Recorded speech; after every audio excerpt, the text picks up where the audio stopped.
اللہ الرحمن الرحیم۔ خواہشات کا پورا ہونا قبولیت کی علامت نہیں۔ کتب میں ایک واقعہ لکھا ہے کہ دو شخص، ایک عیسائی اور ایک مسلمان، دونوں بستر مرگ پر تھے۔ بیمار کی اس حالت میں عیسائی کے دل میں یہ خواہش پیدا ہوئی کہ مجھے مچھلی کا گوشت مل جائے۔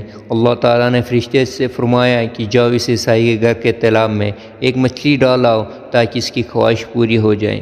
مسلمان کے دل میں یہ آرزو ابھری کہ زندگی کے اس آخر حصے میں مجھے زیتون کا تیل میسر ہو جائے۔ اللہ پاک نے فرشتے کو حکم دیا کہ اس کی الماری کے اندر زیتون کا تیل ہے، جاؤ اس سے گرا دو۔